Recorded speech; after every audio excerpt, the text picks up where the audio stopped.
All right. It's about that time. It's about that time of the day. It's about that time of the week. We're going to get started. And you know what? For those of you who are here for it, it's going to be the time of your life. Because I'm going to teach you something today that's literally going to change everything in your life.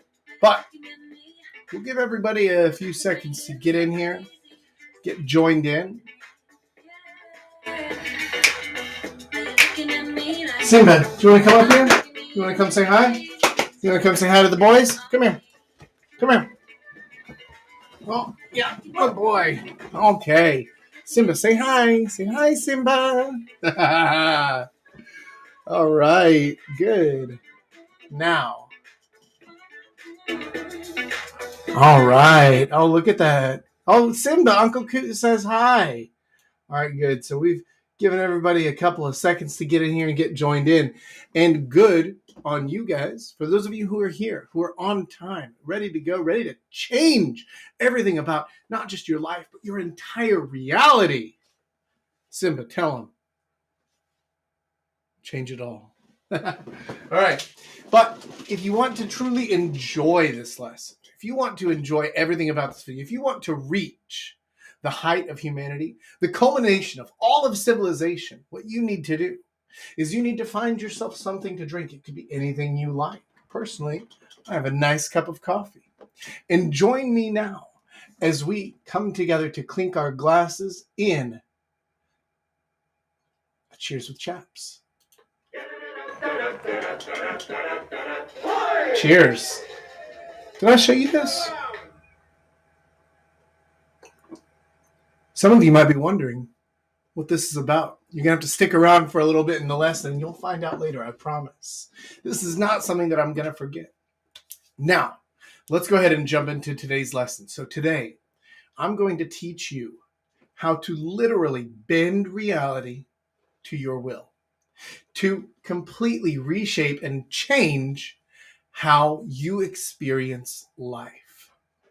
But before you go off thinking that like, oh, this is going to be some hippy dippy nonsense, this is going to be like The Secret repackaged or some shit like that, let me tell you, it's not. It's not. This was a concept that hit me the other night when I was at a wedding outside of Seoul, and afterwards in the reception, something happened, and I was talking with this younger guy about what was going on, about our experience. And this thought came to me. Now that's the preface to the story. You'll get the rest of the story later when we get there. But first I need to explain the basics behind this concept. Because if I just jump straight into the ideas, you guys are going to be like, Jack, you're so full of shit. You're so full of shit. So the very first thing we need to do is we need to talk about what is reality. What is reality? And I don't mean that in like some metaphysical kind of context or... Coot, do you not always get the musical effects? I always play them. Anyway, so I'm not talking about in like a metaphysical context. I'm not talking about like, if you look at the cells in your hand, man, each one of those could be a universe. I'm not talking about that. I'm talking about what is reality. And in the most basic sense, we can break it down into two different parts of reality. One would be objective reality and one would be subjective reality. So objective reality would be something like, is there a guitar here? Yes, there is a guitar here, right? It's something that is clearly either a yes or a no situation. Usually this is regarding something existing or something being in a place, something that anybody can look at and verify to be exactly the case. Then there's subjective reality. And subjective reality is the important one. And that's the one that we're going to be talking about the most today. I know some of you guys are probably thinking to yourself, but Papa Jack, objective reality is the only one that matters. That's the only important one. Okay, I can understand where you're coming from with that. You're coming at this with a logical, analytical mind. That's fine. I totally get it. However, what I am going to tell you is that objective reality doesn't affect your feelings. It doesn't affect how you experience things. It doesn't affect your happiness levels. For example, there being a guitar here does not affect how you feel about this stream one bit. It doesn't affect how much you enjoy this stream. It doesn't mean anything. It doesn't do anything. So objective reality, the sky is blue. Well, what is blue? Blue may be a subjective term. Who knows? But subjective reality is the one that actually affects you, because subjective reality is based on perception. It's based on how you see things, how you interpret things, and how you feel about them. That is where things get interesting, because subjective reality is different for everybody, right? So let's start with this basic premise that we can all agree on, right? That subjective reality is different for everybody. How I experience this live stream is going to be different than how you experience this live stream, or how the kid experiences this live stream, or anything like that. So subjective reality is different, right? We all agree there. Now, this is where we get into the fun bit. Can subjective reality be a choice? Well, before we talk about how to turn it into a choice, let's understand that subjective reality, especially when information is not given to you and you don't know something to be absolutely certain, then the same situation can make you feel differently depending on how you view it, right? For example, you message your friend and you say, hey friend, I need to go to the airport on Saturday. I'm taking a trip, but I don't want to leave my car parked there for 2 weeks and have to pay, $500 or whatever. Can you give me a ride to the airport? If your friend writes back, love to, but it's my mom's funeral, I can't go, then you're like, oh shit, sorry. And you're not mad at him at all. But if he writes back and he says, love to, but new PlayStation game just came out, I'm not going to leave my house on Saturday, you'd be like, okay, that's kind of a shitty excuse, right? That's garbage. So you would be angry at that, but you wouldn't be angry at the other one. The end result is the same. The situation is the same, but the information in there, the subjective part, it changes it entirely. There's a difference in kind to how you respond and how you feel about different versions of the same input and same output, right? Okay. Now, what if he just writes back, love to, but can't? Well, which one is it? Is it the one where you are totally understanding and you're happy about it? And you're like, oh, not happy, right? You're not happy about the dude going to his funeral, but you're not angry at him, right? You totally understand it. Or is it the one where you are mad at him and you think that he's being a shitty friend? Well, it's your choice, isn't it? And what most people don't realize is that in most situations, in most parts of their lives, you actually get to choose how to experience it. So you can, in your mind, say, all right, well, he probably just is being lazy, and you can be mad at him. And that can actually make you mad. It can physically affect how your brain chemistry works, how your body feels. It can make you tighten up and tense up and get very, very physically and visibly angry at somebody if you choose to experience it that way. Or you can go with the other one and say, oh, I'm sure he has a really good reason. Maybe he's so busy right now that he can't even write it back. But hey, at least he answered me and he didn't just leave me on red or something like that. So, I get it. I'm not mad. That's fine. I understand. You get to choose which one of those paths to go down. And this happens much more often than you would think in your daily life. This happens all the time. And most people don't realize it. So this brings me back to the story about the wedding. Remember the story I was telling you about the wedding, where this concept came to me. So, did I show you this? So, in the story about the wedding, at the reception afterwards, we had like a big room karaoke situation. And It was just me and two other foreigners, and then about 40 Koreans that are all about our same age. And not only were they a bunch of Koreans that didn't speak English, but they were musical theater people. And so the guy that I was there with was really nervous, and he didn't want to get up and sing, especially not in front of people who are professional singers. And finally, I did get him to go up there and sing. And he went up and he sang a song. He's like, "Oh, I'm so embarrassed. Oh, I feel so ashamed of myself. Oh, I'm sure that I did terribly. I didn't do a good job." And I asked him, I was like, "Why do you think that?" He said, "Well, because I'm in front of this group of people who they all sing really well, and I know that I don't. And I went up there and I didn't even do a good job, and we're all pretty drunk." And I said, "Okay, let's just, before you go down this rabbit hole too far, let's stop and actually look at the situation. What just happened? You went up there, you sang a song, people paid attention, they clapped, they cheered. Did they like it or not?" And he said, "Well, they were being polite, they were being nice." And I said, "Okay, that's fine. That might be true, but that's your choice to believe that. You could also choose to believe that you did a great job and that they loved your show. Which one of those do you want to choose?" Because given the information we have at hand, which I just described to you, given the information we have at hand, you don't know which one is true. You could try to ask them, and they'll either tell you the truth or lie to you, depending on your view, right? Depending on what you choose to believe in your subjective reality. So if you go to one of them and say, "Hey, I saw that you were cheering and clapping. Did you actually really enjoy my song?" And they say, "Yeah, I loved it." Okay.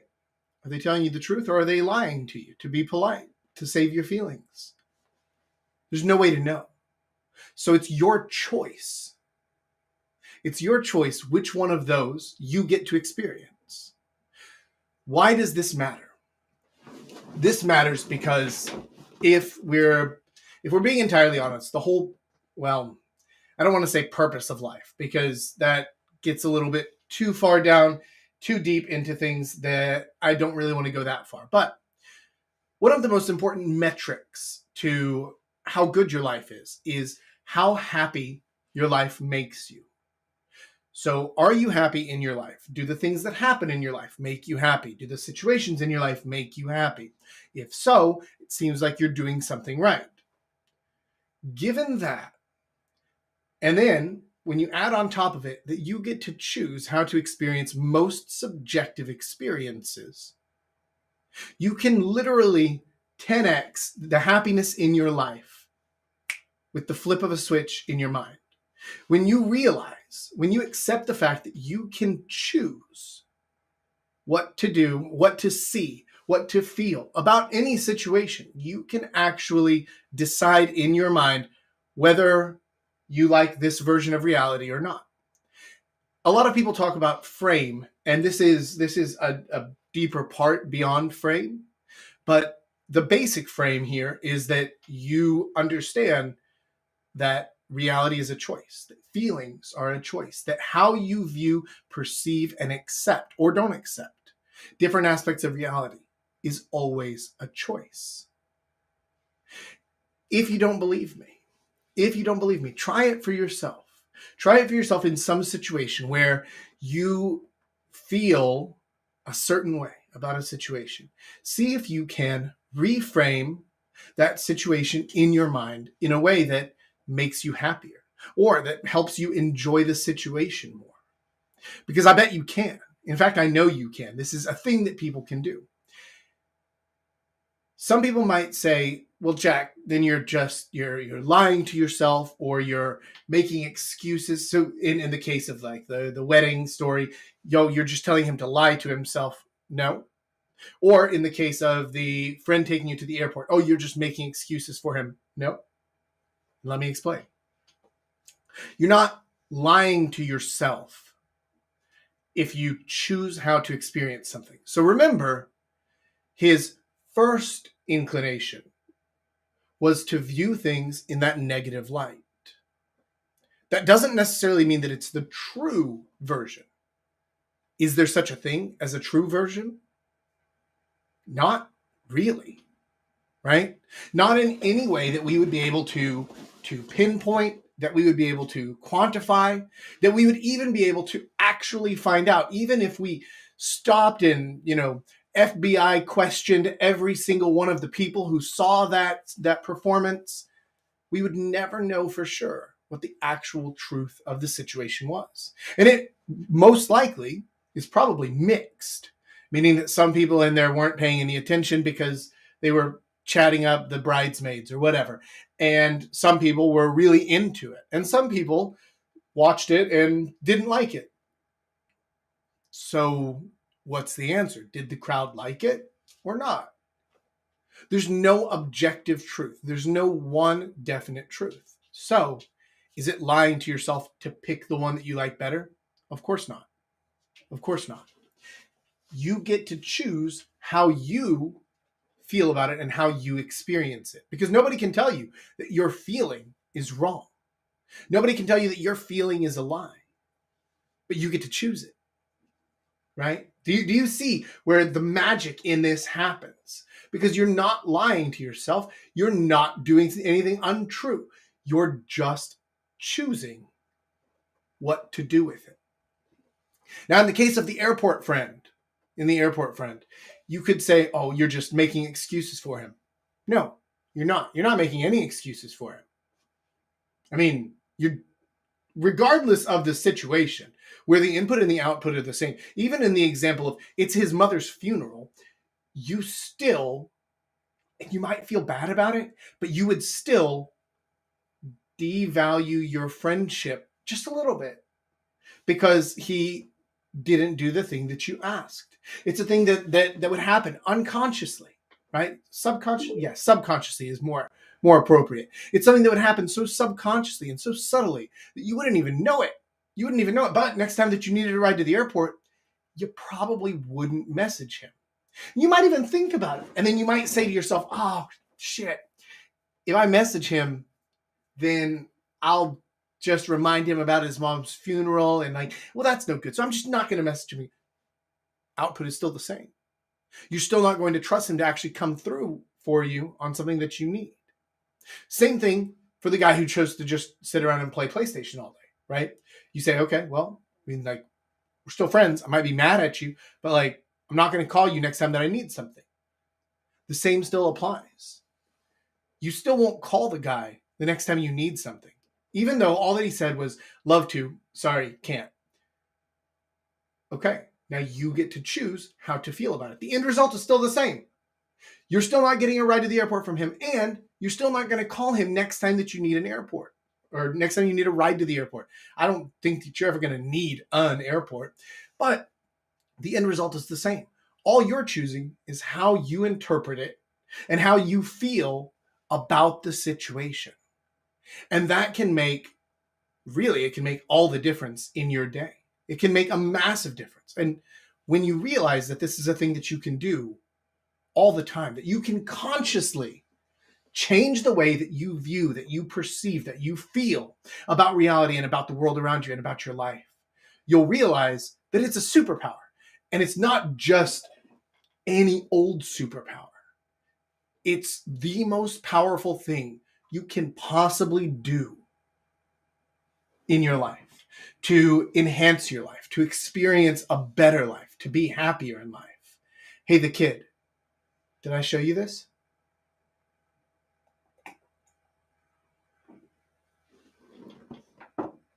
That smug, self-satisfied grin that only Jack can pull off.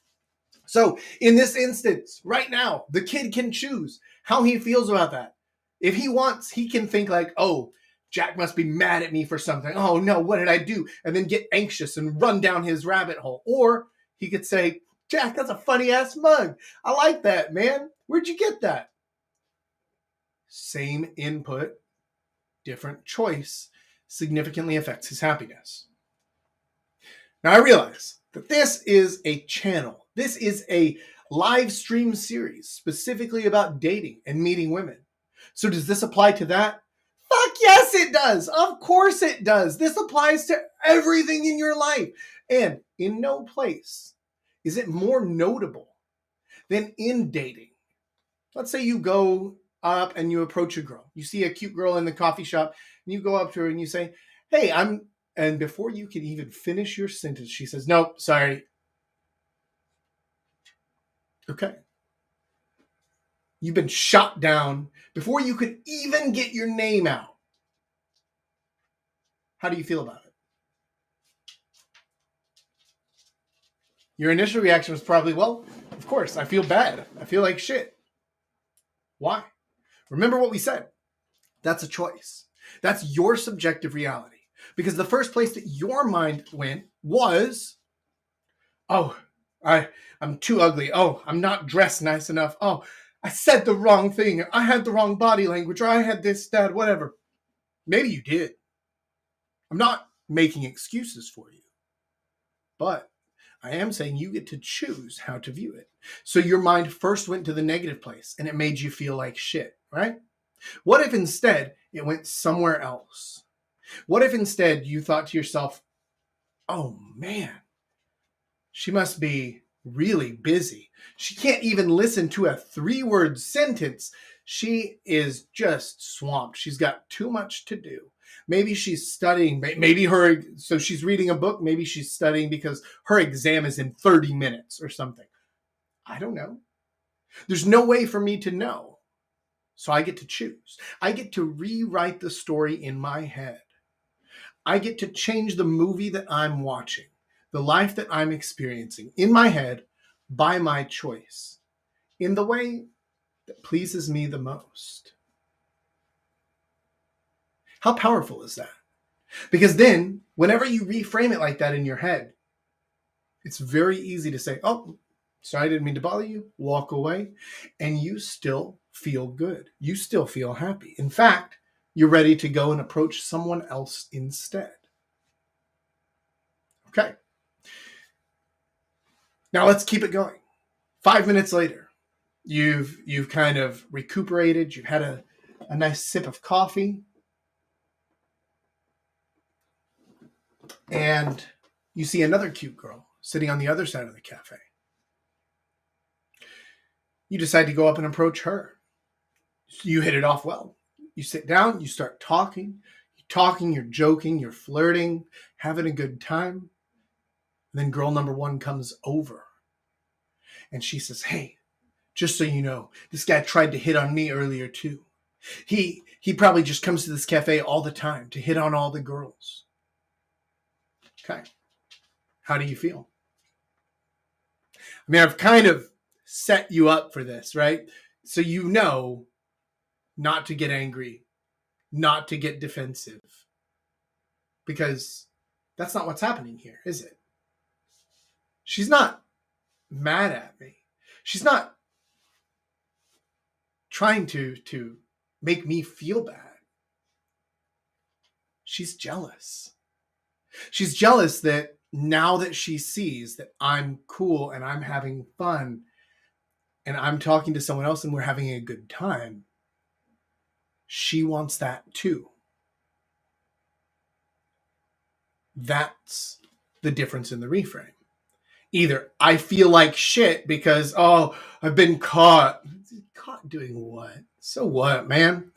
And so you feel nervous, scared, anxious. Maybe you feel angry at her. Why would you do this? Why would you try to blow me out like that?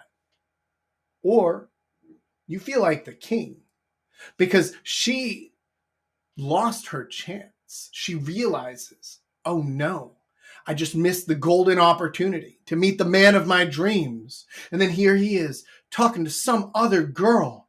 Oh, I've made a terrible error. I'm jealous. And now you feeling pretty stoked. Oh, okay. And that's going to make a big difference in not just how you feel about it and how you perceive it, but also in the response that you're able to give.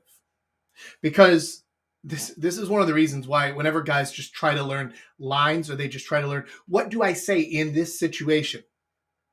It doesn't work. It doesn't work because if you say the same exact words when you're feeling scared and anxious, when you're feeling angry, bitter, when you're feeling on top of the world, they're all going to come out differently. So you can have the right thing to say, but if you don't make this mental reframe, this mental switch in your head, you're going to say the right thing and it's not going to work. Well then, Jack, what is the right thing to say? Actually, there isn't one. It doesn't matter. Because if you're coming at it with the right frame, with the right point of view, with the right attitude, you could say just about anything and it's going to work right. For example, say, "Oh, yeah, I'm sorry that you missed your chance, but you seemed too busy." Anyway, and then go right back to talking to her, right? Literally just an acknowledgement of the situation. Doesn't have to be clever. Doesn't have to be fancy. Doesn't have to be anything.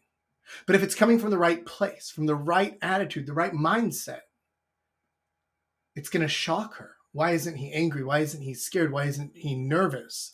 And it's going to show the girl, the other girl, the new girl, that you are in complete control and that your frame is rock solid. And that this random girl coming up to you and yelling this stuff isn't even going to faze you. Because you flip the switch in your mind. Because you chose how to view every situation that you were faced with. And you chose the one that made you the happiest. And when you're happy, you don't feel flustered. You don't feel angry. You don't feel anxious.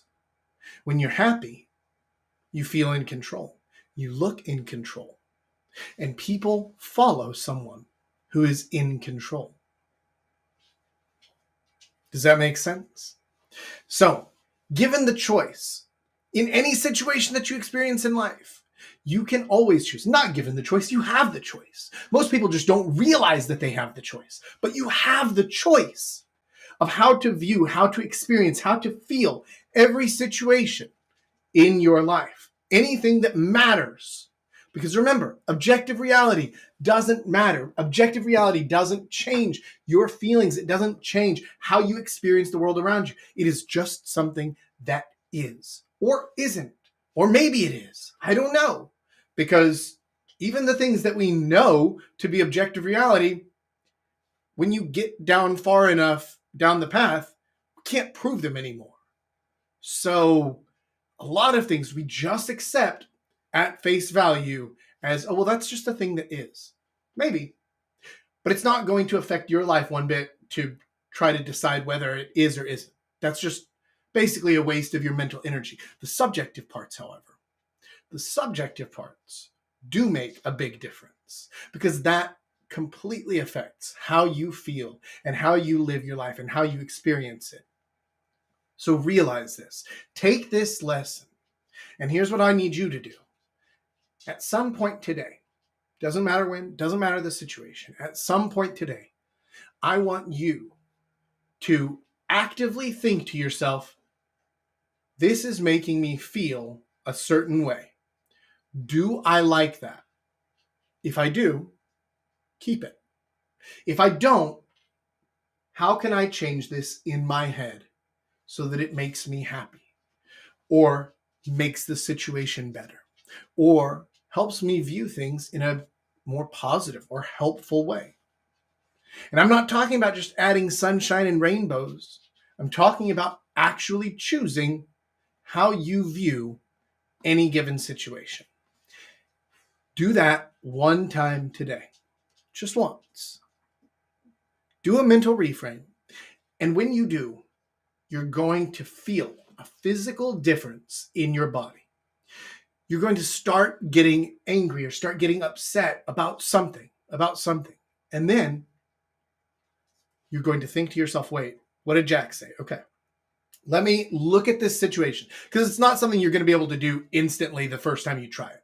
It's going to take a little bit of practice. It's going to take a little bit of getting into it. Okay, that's fine. Look at the situation and say, okay, now, if Jack were experiencing this, how would he reframe this situation for me? What would he tell me? Because this current view, this current frame that I have in my mind is not making me happy. How can I change this so that it's more exciting, so that it's more positive, so that it still has the same input, same output, right? We're not changing the actual physical situation, but we're changing how we view it and how we feel about it. And when you do that, what you're going to feel, your shoulders start to come down, the tension start to release, and you're going to feel better. Your breathing is going to normalize. You're going to feel yourself taking deeper breaths, and you're going to have a smile on your face because you're going to realize that what I told you is absolutely true, and you can choose your reality. You can choose your life and how you experience it. And that's going to be the moment you realize that you have a superpower to bend reality to your will.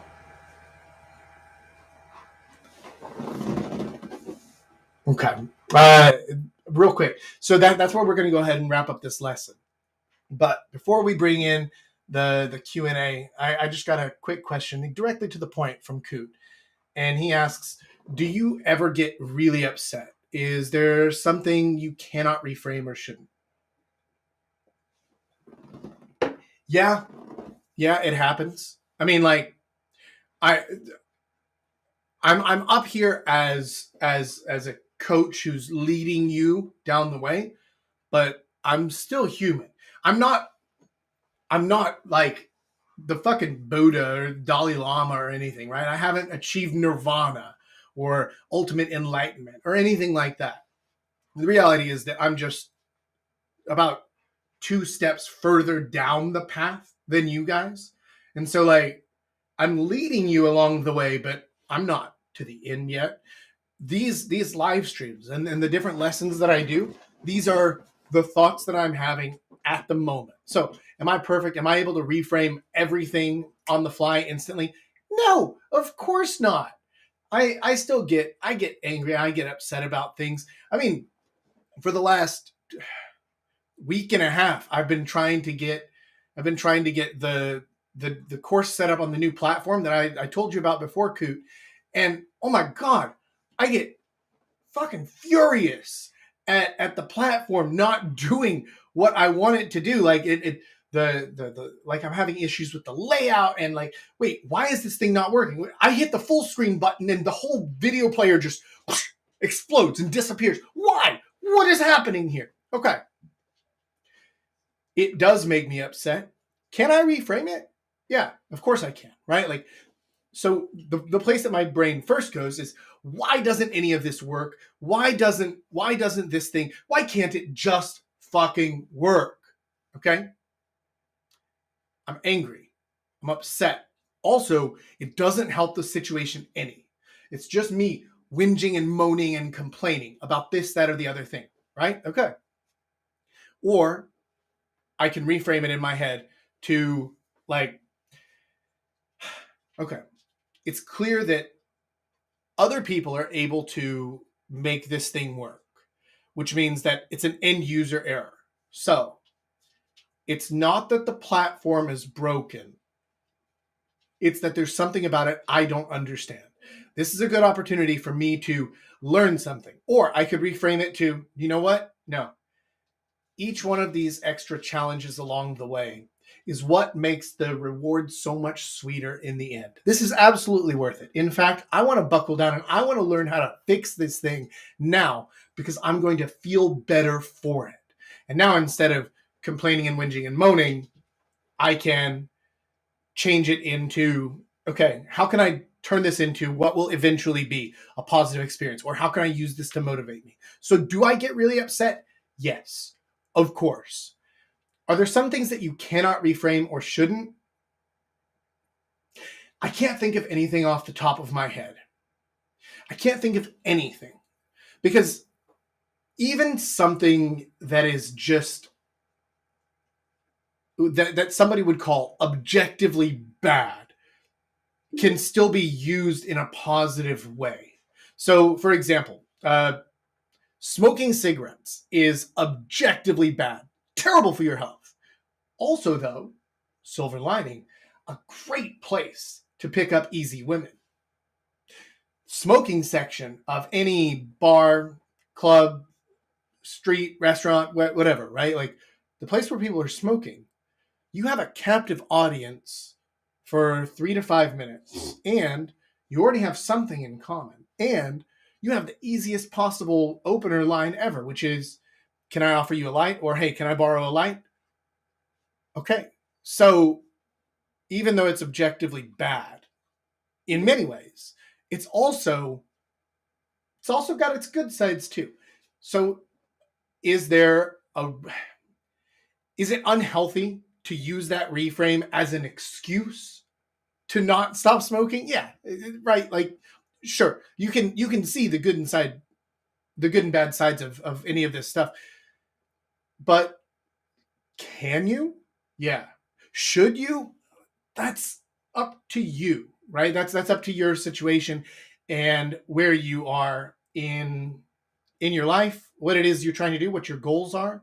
Like, I know for a fact that if I asked Rich, would you like to stop smoking for your health? He'd probably say, yeah, it would be a good idea. But if I asked him, Rich, do you want to keep smoking so that you can keep on meeting easy girls in the smoking section? He'd be like, yeah, of course I do. All right, well, which one do you want more? It's up to you, right? So as to whether you should or shouldn't, it's on you, man. With that said, and speaking of the devil, as he now appears, here comes Big Rich coming in from Thailand. We got Hello. coming in from Texas, and the kid coming in from California. How are you boys doing? Hello. Good. Good. Just took a shower. Oh, especially so clean. Mm-hmm. Really clean. Rich, Clean. you actually have internet today. What's happening? Well, Never mind. let's see. I got excited, and then you still have the 2-second delay. Whatever.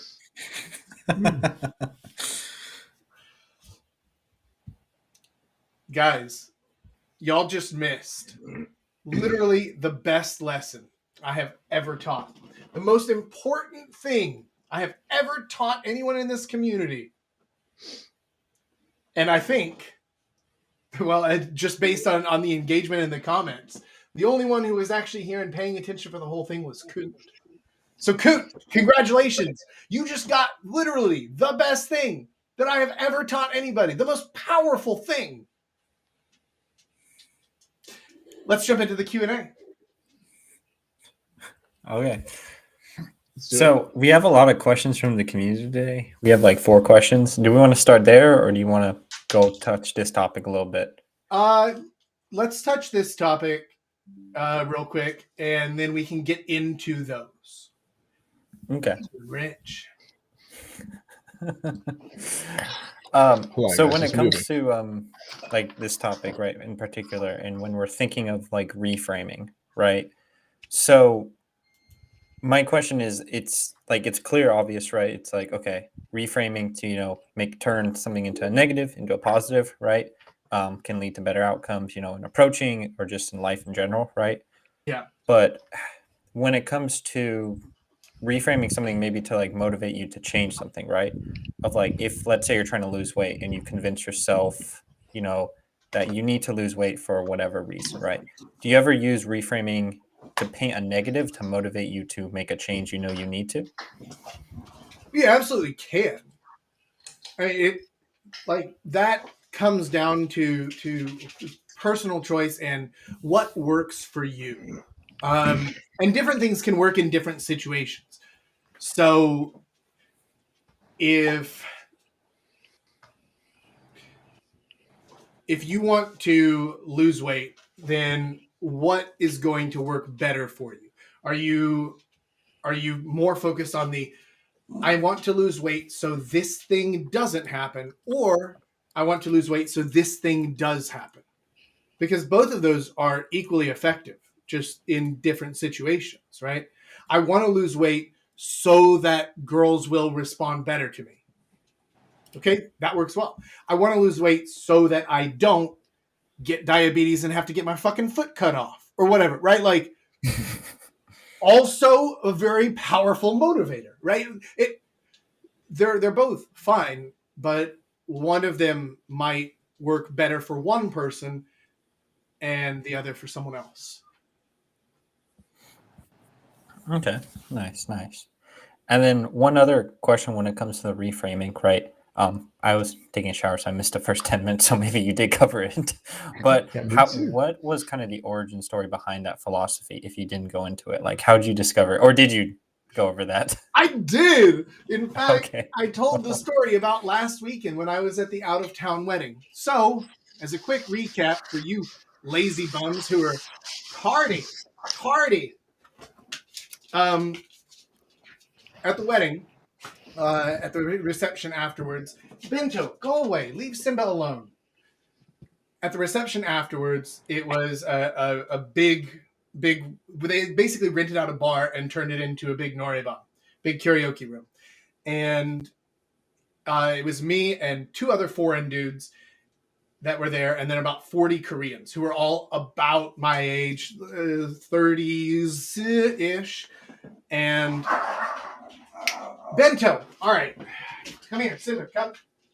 All right, Bento, you're locked out. He's such a little bastard. Anyway, so all the Koreans, first of all, don't really speak English, but second, also are musical theater people. And so the other guy that I was there with, he was terrified about getting up and singing. He was like, no, I don't want to do it. I don't want to do it. It's going to be embarrassing. It's going to be terrible. And I was like, I'm sorry, man. It's like Fight Club. If it's your first night here, you have to sing. So get up there, sing a song. And I forced him to get up there and sing. And he did fine, right? He did fine. But when he got down, he was, oh, I feel so ashamed of myself. I feel so embarrassed. And I was like, why? He's like, oh, because, I didn't do a good job, and I'm not even a good singer, and we're all a bit drunk, and they're all really good, and so I feel like they're judging me. They didn't like my performance at all. And I was like, okay, let's look at the situation here. The information you were given is you saw a bar full of people who paid attention to you while you sang your song, and then when you were done, they clapped and they cheered for you, right? So that's all the information you have. So did they like it or not? And he's like, well, but they're just being polite. And I said, okay, but that's not something you know. That's not something that anybody told you. So you are actually choosing right now to view this in a negative light, but you don't have to. You could choose to view it as they loved me. They really loved me. They clapped and cheered for me. And I did that in front of a room full of professionals. It's your choice because there's no way to tell. There's no objective truth here about what happened, about how they felt. Because everything about it is subjective. And how you choose to view this in your mind also is a choice. That was where this thought came from. Okay. Got it. Do you, I'm just out of curiosity, like, that makes sense in terms of, like, where the thought for the stream came from, right? But was there a time, like, in your life when you started noticing you were doing this a bunch of, like, oh, when I moved to Korea, I started noticing I was reframing, or at this part of my life, I started reframing a bunch, like when you had this mental shift? Or was it gradual? Opposite. I'm just a naturally really positive and optimistic person. And so I just, not always, but for a lot of my life, I've just always chosen to view things in a more positive light, in a more optimistic light. And other people didn't, and I always wondered about that. And I just assumed that it was like, oh, it's just a natural disposition, right? Some people are just more positive, some people are more optimistic, and some people are more negative and pessimistic. And I don't know. I guess you can't really change it. It's just how you are. It's just how you're born. But then this weekend, I realized, wait, this is literally a choice that you can make. You are, and this guy would have told you that he's naturally negative, naturally pessimistic.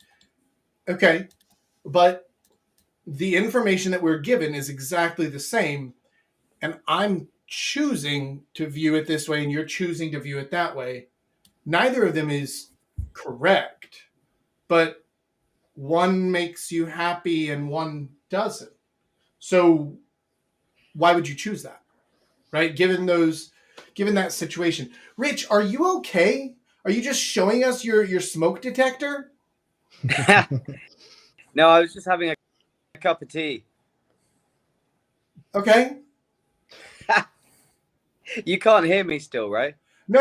I hear you, but just I don't understand why having a cup of tea means like. But also, look at my ceiling.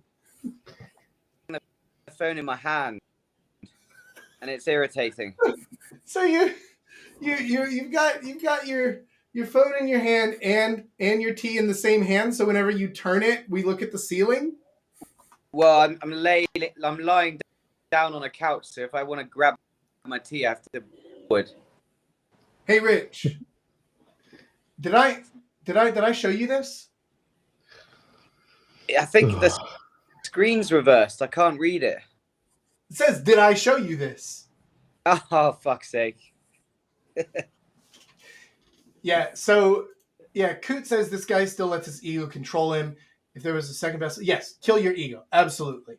Yeah. These two things are intrinsically tied to one another, right? Because your ego is going to demand that the thing it tells you is right every time. And the thing it tells you is wherever you go first with your mind, which for most people is not a positive place, especially in naturally negative situations, like getting shut down by a girl, right? And so that's your ego literally trying to take you away from happiness, away from positivity, away from success in your life. And so, yes, ego and this are completely tied together. If you can't kill your ego, you can't bend reality to your will. Of course not. Let's jump into the community questions, the kid. Unless you have something else about this topic. No, that was it. Let's jump in. So, first community question we got today is, so how do you deal with paper thin walls when closing the deal? Like, and he's concerned about, neighbors complaining. Don't be concerned. Yeah. I mean, like, yeah, exactly. If you're really that worried, hang up a blanket on the wall or some. Just, I mean, if it's that big of a concern for him, he just needs to tell his date. Just be like, "Hey, let's just keep it down." But then she'll troll you and be even louder. So yeah, there's nothing you can do. Or just reframe it for her and be like, "Now listen, these walls are super thin, so let's pretend like your parents are next door. So should we be super quiet or should we be super loud?" Right? And you can turn it into a fun thing. You can't change that situation without moving. So also, I guess it depends on your situation. Because if you're in like a fucking roach motel or something that has thin walls, like who cares, right? Yeah. Or if you're in dorms, then the same thing, right? Like you're in a young apartment. Everybody's fucking in dorms, yeah. Or if you're in like a $400 a month apartment or something, like when you're when you're broke, the best form of entertainment is banging. So like everyone knows it's fine.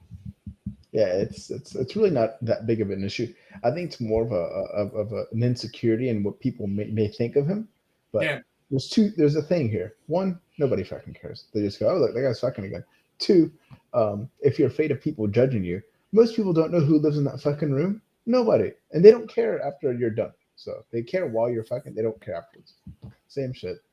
Yeah. Just stop worrying. Don't worry about it. It's a gigantic non-problem. Yeah. If the guy who asked the question, obviously it's a concern for longer than 2 minutes, and every time his neighbors realize that, only goes on for 2 minutes. If he's going on, fuck yeah. Oh, dude, that's part of today's lesson. If you're only lasting 2 minutes, and you need to learn how to last longer, I guess. Kill your ego. Yeah, kill your ego. Who gives a shit, man? Who gives a shit? No one's going. Or if you're super worried, you're super concerned about it for whatever reason, I don't know. Maybe your landlord lives next door and has threatened to kick you out. Actually, I worked with a guy once who got like threatened to be kicked out of his apartment because of the noises that they were making. But anyway, if that's really your concern, then like get a motel or just get a fucking blowjob, right? Like it'll be fine. Or Airbnb, or just a fucking DVD room. Like nobody cared. Yeah. You know what's funny? I found out about this girl. She got married recently, put her wedding video online, and then her friend told me that she gave a blowy to some guy in a DVD room, and then he completely ghosted her afterwards. Slut. Yeah. Wait, this happened like after the wedding? Right before. Okay. All right. Yeah, she gave a blowy to some dude in the DVD room, and then he ghosted her. Yeah, of course. Like par for the course. Yeah, we're like, who wants to keep hanging out with a girl who's like, oh yeah, hi, my name's Sarah. Let me suck your dick in a DVD room, right? Like, all right. And then they put like an extra long movie like Titanic, so he has plenty of time to do it. Yeah, yeah.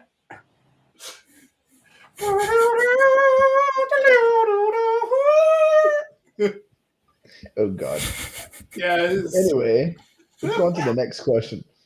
What's next, Coot? Or not Coot, the kid. Yeah. So the next question is, how do you show willingness to walk away, but also commitment in a relationship you want to keep long term? That's a hard one.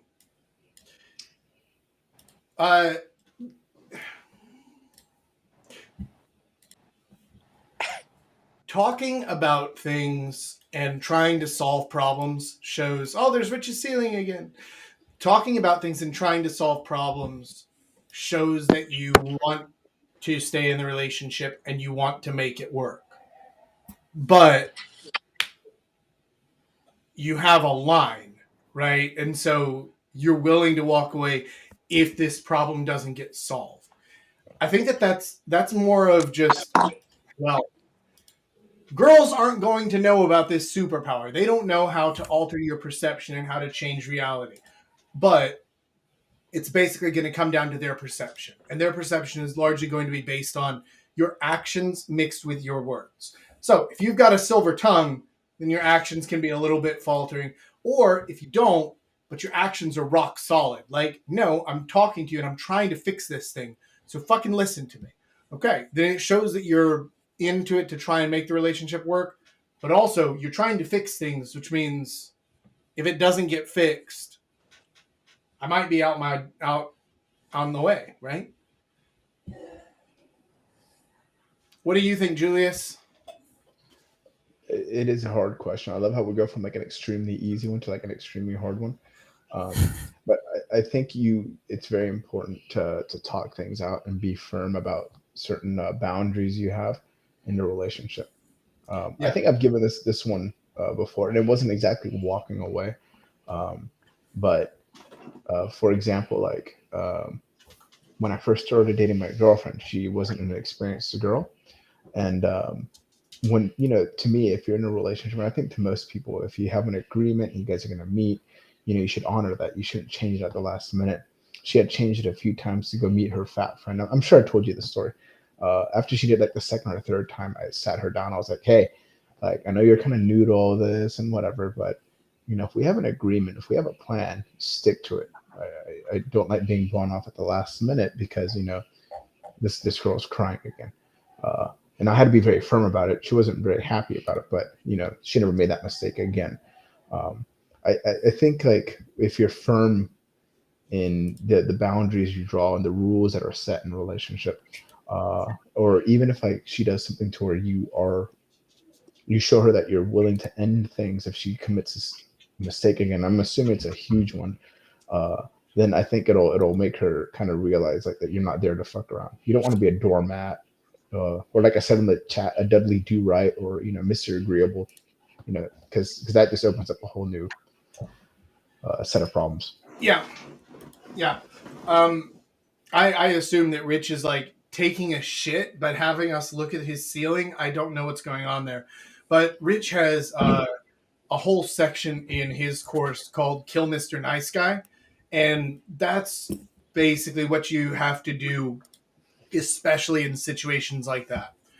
A lot of guys will kind of adopt these personality traits when they're trying to meet girls, but then when they get into a relationship, they'll fall back into what they were before that was failing with women.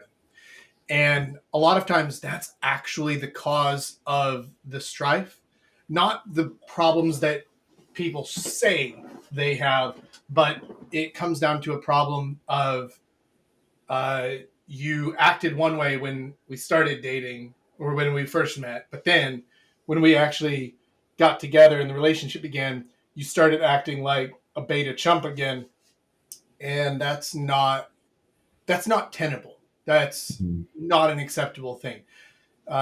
People who think that like you can do something just so that you meet the girl and then go back to your beta programming, it's like, why would you do that, right? Like that's a terrible idea. So I think that may be the cause of a lot of those issues. Oh, we got a further follow-up question. Julius, was your girlfriend present during? We had agreement she comes despite some desire to not go out, but is like on Venus or something. No, I actually didn't hear your story, so I don't know. Yeah, this was a long time ago. Jack used to work with her. This is when we first started dating. I know. Yeah. Mm-hmm. So yeah, like I was her first guy, and I just had to set those boundaries. But yeah, we're no longer together. So yeah. What's on next? The kid? Yeah. So next up is how to deal with like low energy women, especially when it's like a sudden drop. Like suddenly their energy just like, drops off.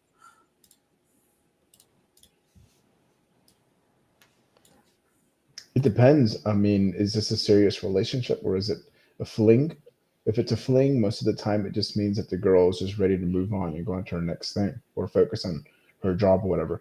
If it's a serious relationship, then she's giving you attitude because she's upset about something, regardless of how big or small this problem is or whether or not it's your fault. Yeah. To deal with it effectively, with your fling, that's just let that one go. You're only going to get hurt if she's already willing to leave you after a certain amount of time, whether it's a few days or a few months. So try not to linger too much on that, my man.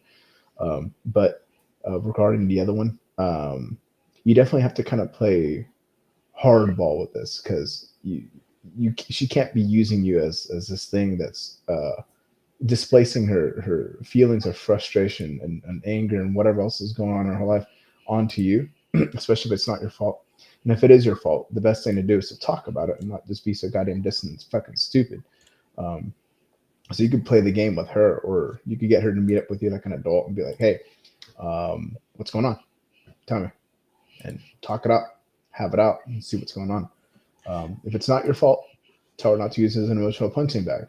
If it is your fault, get down to the bottom of it and see what's going on. Or it might just be a disparity in energy levels and in interests. Like Lady North and I have that like permanently, right? She's fairly low energy and I'm the opposite. She's a homebody and I'm the opposite. Like that's fine, right? So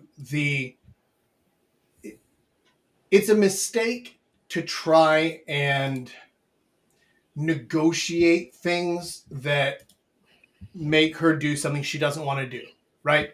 So, for example, the first thing that came to my head in a situation like this would be, say, something like, okay, well, if we stay in and we watch Netflix for like 3 days, then on Friday, let's actually go out and do things together.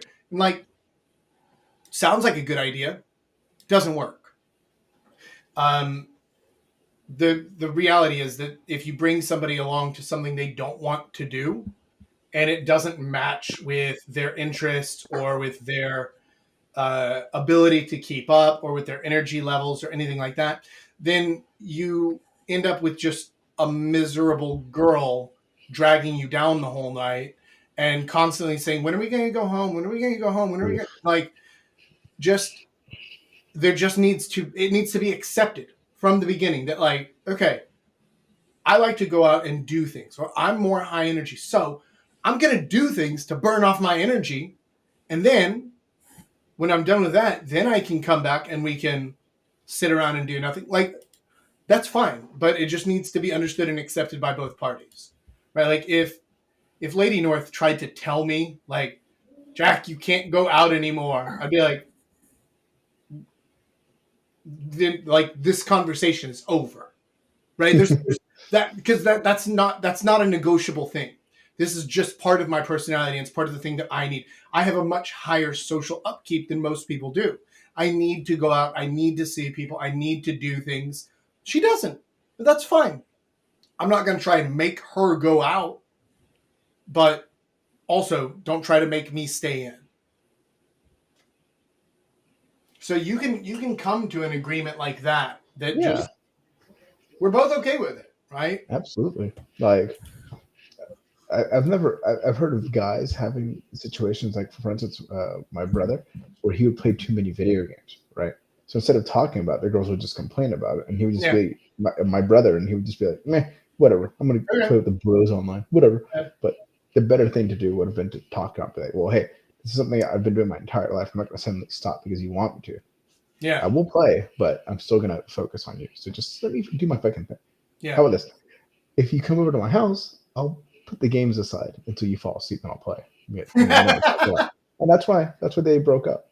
All right, I tell you what, listen, just come over. I'll fuck you to sleep, and then I'll go back to Call of Duty. Is it reasonable? Yeah, okay. I remember one time this idiot, he told his girlfriend, "Oh yeah, sorry, babe, I'm gonna go to sleep. I'm really tired. I had a long shift today." And then in the group chat where he forgot she was in, he was like, "Hey guys, I told my girlfriend to go to sleep. Let's play." Oops. Moron. That was funny. That was a classic. Yeah. So, what do you think, Rich?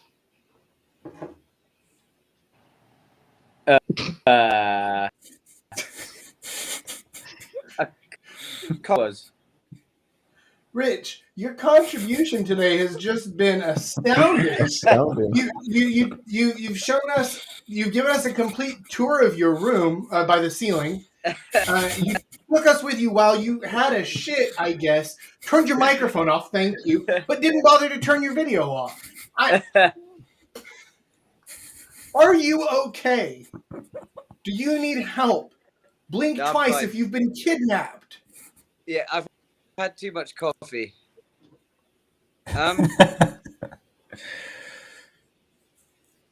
Yeah. Okay. What was it? Have you got a different question? Yeah, let's go on to the next question. Yeah. One of those moments where the teacher calls on you and you're like, wait, what? What was the question? Yeah, no kidding. Right. Is it George Washington? Fuck. I remember once in college, the professor called him and he's like, "Hey, so what do you think, Caesar?" And I was just honest. I was like, "I'm sorry, I wasn't paying attention." Yeah. Yeah, I was like, "What have I got to lose? I'm 18." Yeah. Yeah, we can go to the next question though. So next one, also from the community, is how do you react when like a girl who's like a higher rank on like your plates gives you attitude? So like maybe a GF, etc. A higher rank? What?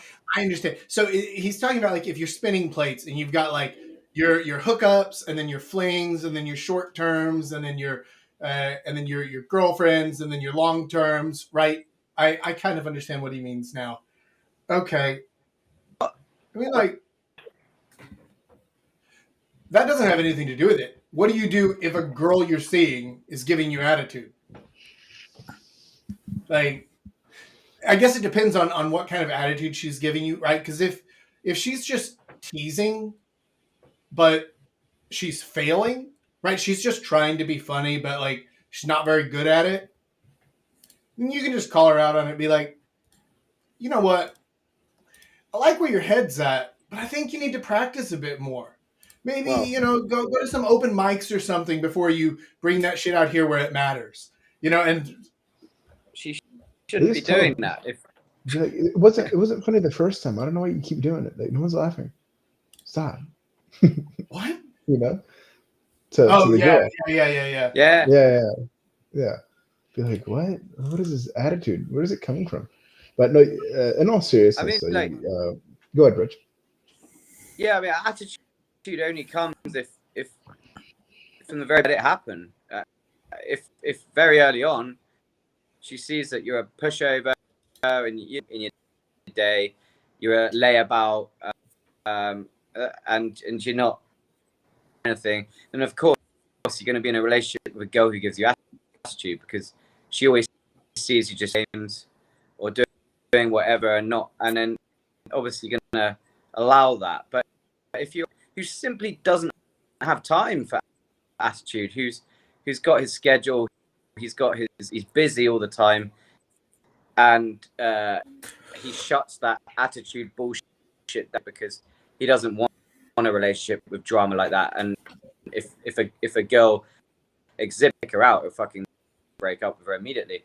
So basically, at the end of the day, if you're getting attitude, it's entirely your fault. You're responsible for it.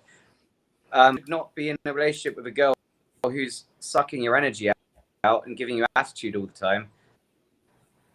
You should have got that locked down at the very beginning. So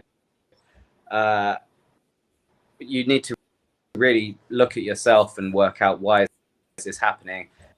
But if it wasn't the relationship, if this is a new thing, she's giving you attitude all of a sudden, and she's obviously pissed off with something about the relationship, or she might be cheating on you. There are various tales. Yeah, I think that a lot of this is going to come down to personal style. Like, I'm not as hard-nosed on this as Big Rich and Julius are, but my general go-to, if somebody is giving me attitude or something, then I'll test the waters of like, are we playing? Are we teasing? You know what? There were many times that I had to do shit like this with gum. Like, with other dudes can give you attitude too, right? Like, and my response is the same, which is at first like, are we teasing? And like, okay, cool, I'll volley one back. All right. Are we playing? Because if we're playing, that's fine. But if this is actually like, hey, do we have a problem? If we have a problem, talk about the problem. Don't do any of this passive aggressive bullshit. I don't have time for that stuff. But if we're just playing, we're just playing. That's fine, right? It might not work. It might be bad, but we're not serious about anything, so it's okay. It's fine. You can practice. It's okay. But if you're actually upset about something, then don't come at me with this fucking, well, I didn't even want to do this. Like, okay, then why are you here, right? Like, I remember a girl tried doing that, and what did I do? She left my apartment thinking I'd get upset. I didn't. I locked the door. She saw that cab rides were too expensive because the subway shut down. And when she came back knocking, I turned up the volume on my video game and just ignored her. I was playing. What was I playing? I was playing Final Fantasy IX, so I had like this stupid music in the background, so it was just extra obnoxious. Perfect. It was great. I think it was like Lindblom or some shit. Jesus. Yeah. But if they're giving you attitude, figure out the root cause or the reason, like what it is. What is the situation? And then once you figure out the situation, then you can determine, like, is she just being fucking stupid? Because if she's being fucking stupid, then you can tell her she's being fucking stupid and send her packing if you need to, right? Yeah. If it's not serious and it's like really, really short and you just don't care. Okay. Just be like, all right, you know what? I don't feel like doing this. I'm gonna meet Jack, or I'm gonna stay here and sleep. Whatever. I don't care. Yeah. I got better things to do. I'm going out to find a place with beer and happy people. I'm not dealing with this shit. Exactly.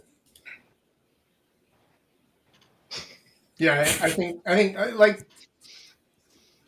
personal styles aside, it does come down to the fact of like, when you're dealing with anybody, not just a girl, but anybody giving you attitude, figure out what the root cause is, figure out what's going on, or at least as best as you can. Because if you try to ask a girl, like, what's wrong? What are you mad about? She doesn't know. 95% of the time, she's going to Yeah. tell you something, but Yeah. it's not actually what she's upset about. Maybe she doesn't want to say what she's upset about, or maybe she actually just doesn't know. And she's just like, no, I'm so mad about this thing. Like, She's no, hungry. you're not. Just feed her. Yeah, feed her. Yeah. Usually, Shove a yeah. chocolate bar down her mouth. Yeah. Give her a vitamin D Just- injection. Man, you know what? I found that most of the time, if a girl is just being grumpy and pissy, you just give her a vitamin D injection. Fuck her. And then like everything's better, right? Like it just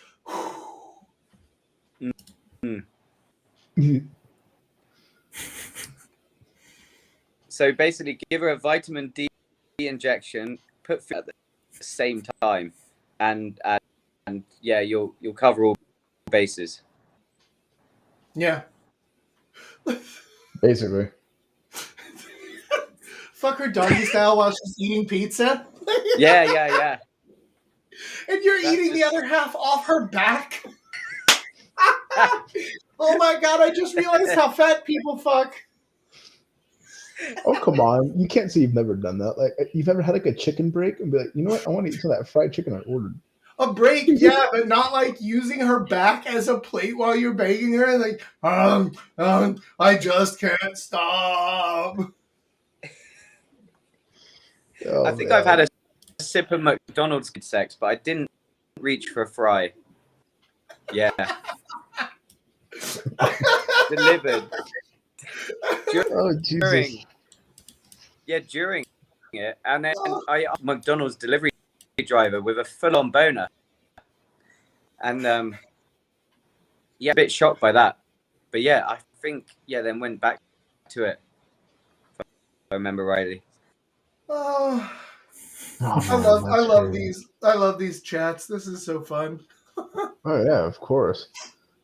Man. Okay. The kid, what else? Do we have anything else? That was all the community questions. The pizza thing is pretty hilarious, though. Yeah, I'm just imagining that now, the pizza thing. So imagine Jack just injecting, like, whilst he's eating the pizza, he's also got a syringe in it.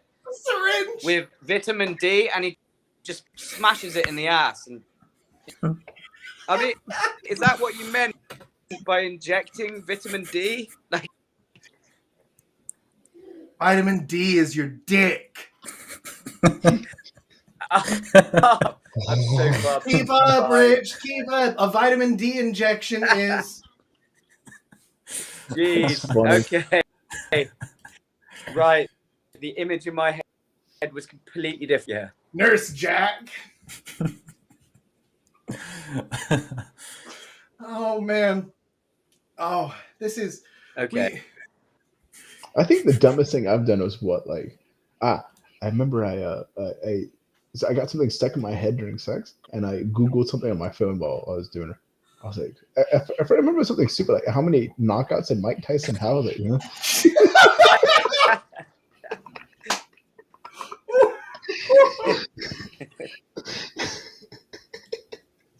Oh, shit.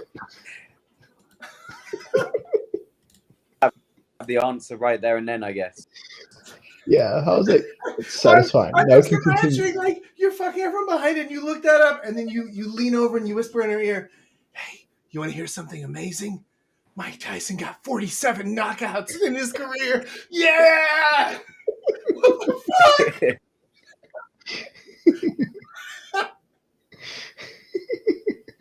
Oh man. Whew. I need a beer for this. The coffee is not enough. Oh. And it's like 3:15 over there. That's not too bad, I suppose.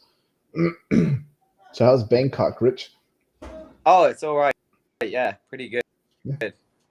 Are you gonna meet Magnus soon? Yeah. I've been texting him. I think we're gonna go on a night out this year. Oh, nice. Yeah, he told me that he's been talking to you. He's a cool kid. All right, Yeah. well, The kid, unless you have something else for us, I think that's a good place to wrap up. Yeah, that's it. And we can go to our backstage bullshitting. Awesome.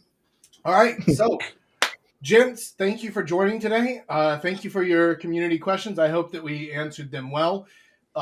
Basically, to solve all your problems, fuck your girl doggy style while she's eating pizza, I guess, is the answer we have arrived at. And let's do one final cheers for Chaps now that everybody is with us. So, lift your glasses, boys. Cheers. Oh, yeah. Cheers. All right. And with that, I'll catch you guys next time. Papa Jack out.